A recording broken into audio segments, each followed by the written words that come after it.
Welcome back to Behind the Recipe. I'm Christina, and I'm so excited to have you join me. If you're a food lover, a home cook, or someone who just loves a good kitchen conversation, you are in the right place. You can join me every week as we dive into the joys of cooking, explore kitchen tips and tricks, and share delicious recipes that will inspire your next meal. Now, some weeks it's just me chatting with you about my favorite tips and tricks or quick meal ideas. Other times, I'll invite special guests to share their insights and passion for food. So, whether you're a seasoned cook or just learning your way around the stove, there's something here for everyone. So, let's get cooking. Okay, so you might be asking, Christina, does it really matter what kind of measuring cup I use when cooking and baking? And my answer is yes, it does. There are two types of measuring cups, and today you're going to learn the difference between them and when you should use each. And plus, we'll go over tips and tricks for making sure you measure things accurately so your recipes turn out perfectly every single time. But first, let's talk about why measuring matters and what's really happening in your food when you get it right or wrong. So, cooking is an art, and baking, that's more of a science. And even small measurement errors can throw off the balance of your recipe. Let me give you an example. In baking, flour provides structure because it contains protein that forms when gluten is combined with liquid. If you add too much flour, your cake or bread will be dense and tough. If you add too little, your batter won't hold together and you'll end up with a flat, crumbly mess. Now, fats like butter or oil give your baked goods moisture and richness. Now, if you eyeball an extra tablespoon of butter, your cookies could spread out too much and lose their shape. If you don't add enough fat, however, they're going to turn out dry and crumbly. And then let's not forget the leavening agents like baking soda and baking powder. These ingredients are tiny and you often don't add a lot in a recipe, but they're really pretty mighty and they do a big job in the recipe. They create air bubbles that make baked goods rise, and adding too much of one or the other will leave you with a bitter aftertaste, while adding too little will leave you with a dense or deflated dessert. Now, when it comes to cooking, things like maybe a soup or a stew, you have a little more wiggle room. A splash more broth or a pinch more salt isn't actually going to ruin your dish. But baking is chemistry. There's so many things going on behind the scenes, and the ratios have to be just right in order for those recipes to work. So here's a real life comparison. Cooking is like if you paint on a canvas, right? Your creativity can shine and you can adjust things as you go. Baking, however, is like following a blueprint. Every measurement matters, or the final structure will collapse. So, if you ever had a recipe fail on you, it might not be your skills. It could simply be the way your measurements were taken, and they may be slightly off. But don't worry, because by the end of this episode, you're going to know exactly how to measure ingredients the right way, and you'll have the confidence to really tackle any recipe. Now, I read a great book. It's called Lessons in Chemistry by Bonnie Garmus. And it was a great story about a woman who took a scientific approach to cooking through chemistry. Now, they also turned it into a TV series, and you can stream it. I think it's on Amazon Prime and Apple TV. So check that out. Don't quote me on it, but I'll include a link to the book in the show notes for you. It's really a great read. It's a lot of fun. Okay, so back to measuring here. Now, did you know that there's specific types of measuring cups for dry ingredients and other measuring cups for wet ingredients? Really? There is. I trust me on this one. Now, dry measuring cups are the ones that have a separate cup for each individual measurement, like 1 cup, a half a cup, a quarter cup, and so on. So they're more like this. Oops. If you're watching me on YouTube, it's the measuring cup that looks like this type. Now, wet measuring cups have multiple measurements on the cup, and you fill them to the line, watching or matching up the measurement that you need. So they're more like this. Again, if you're watching me on YouTube, you can see me, I'm holding it up, and this is a wet measuring cup. Now, it's funny because a few years ago, I did a quick kitchen tip segment on WNEP's Home and Backyard, and that is my local ABC affiliate network.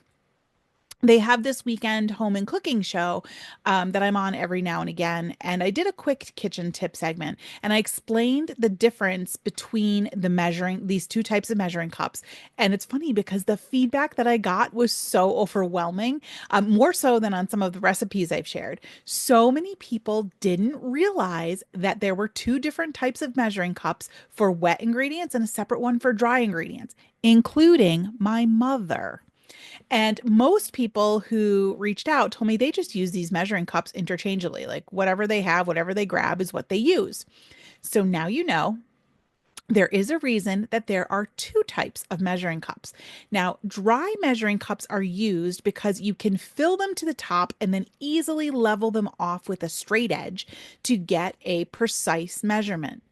Wet measuring cups are used because you fill the cup to the exact measurement line, and then you don't have to worry about the cup spilling over or causing your measurement to be off as you transport it to your recipe. So if you put a half a cup of milk into a dry measuring cup and you fill it right to the top like you should, a half a cup into this, and you carry it over to wherever it is you're cooking or preparing your food, chances are some of it is going to spill or drip out the sides, or you didn't fill it up all the way to the tippy tippy top.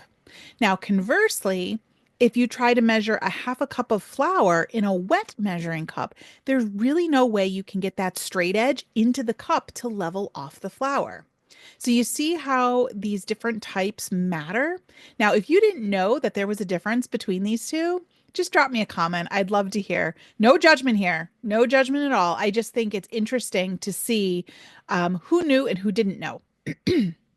Okay, so let's get into the how, and we're going to start with dry ingredients. How to measure dry ingredients. Now, you might think scooping flour or sugar into your measuring cup is enough, but here's a trick. The way that you fill your measuring cup actually matters.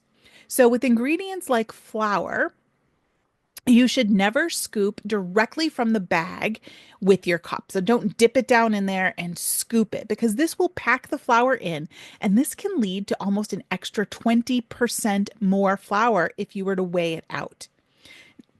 Instead, you should take a spoon and spoon the flour into your measuring cup, then level it off with a knife or a straight edge. Now, granulated sugar is a little bit easier because it doesn't compress like flour. However, confectioner sugar probably would compress. So, with regular sugar, you can scoop it and level it without too much fuss. Brown sugar, though, is different because it needs to be packed down lightly in order to get an accurate measurement. Now, other dry goods like oats, cocoa powder, even powdered sugar should also be spooned into the cup and leveled off unless your recipe is telling you to do it another way. So, the best way to do it, the most accurate way to measure dry ingredients, if you want to take out all of the guesswork, is to use a scale. Most pro bakers will weigh their ingredients in grams because it is so much more accurate than measuring it with a measuring cup. Because, like I said, depending on how you scoop it and how that cup fills, you can have up to 20% more of an ingredient. If you want your baked goods to turn out precisely perfect, you should probably measure. Okay, so let's switch gears and move on to wet ingredients. Things like milk or oil or water. That's a whole different ball game. So here's the rules with them. You're going to use your liquid measuring cup. We talked about that earlier. These have a spout and they have clear markings so you can see the measurement at eye level. So, what you should do is always place your cup on a flat surface, not just holding it up in front of your face, and pour the liquid in and then get down at eye level. And if you do this, trust me, you will avoid over pouring in this way. So, my favorite wet measuring cup, the one I'm showing you here, if you're watching on YouTube, has measurements. I don't know if you can see, but measurements up the inside here. And what I like about that is you don't have to get down to eye level. You can actually look down in it and it tells you the precise measurement that way. So I'll share a link to my wet measuring cup in the show notes so you can grab that there. Now, for thicker things like honey, molasses, or peanut butter, you should spray your measuring cup or spoon, whatever you're using, with a nonstick cooking spray first because this will help it slide out easier. Or you can use a special measuring cup with a plunger, like this one that I'm showing you if you're watching on YouTube, for these types of ingredients. You would put your ingredient here in the top and then push it out, and the peanut butter, honey, whatever sticky thing you're measuring just comes out so easy. So I'll share a link to that in the show notes as well. Now, if you're ever in doubt about measurements, always, always, always read your recipe carefully. For example, 1 cup of a thick liquid like honey is going to weigh more than 1 cup of milk, but both need to be measured properly in order for you to get best results. So take that into consideration. Okay, so I promised you that I would tell you when it's okay to eyeball things. And the good news is there are so many recipes that you can relax a little bit with the ingredients and you don't need to be uber precise. So when you're making things like soups or stews or salads or many savory ingredients, a little bit of extra olive oil or salt isn't really going to ruin your dish. So, what I like to tell people is taste things as you go and trust your instincts. Now, seasonings like herbs and spices always start small because you can add more, but you can't take it out. So, go easy on that in the beginning. Things like baking soda, baking powder, those you must measure precisely, whether you're cooking or baking, because, like I said, sciencey things are happening behind the scenes there. Now, quick cooking recipes like stir fries and sauces or marinades, these really allow you to be pretty creative and you can adjust the flavors as you go. But like I said, remember, start small and add more because you can't take it out once you put it in. So it's always best. If you want to check out my previous episode on how to season your food, I'll include a link to that in the show notes too. Many people weren't aware of that. I got a lot of good feedback on that episode. So use measuring tools. Like when you're starting to learn how to cook, always use your measuring tools for the first time. And in fact, I always do this when I'm making a recipe the first time. I will measure it precisely like the recipe says. And then once I've made it, I feel a little more comfortable with how the flavor should turn out. Then I'm a little more flexible and I will measure with my heart, as I like to say, and just kind of put things in. So for instance, if it calls for 1 clove of garlic, chances are I'm never putting in 1 clove of garlic. I don't even think there's such a thing as 1 clove of garlic. So you do have a little bit of flexibility there. Now, before I wrap up, let's talk a little bit about the tools that are going to make your life easier.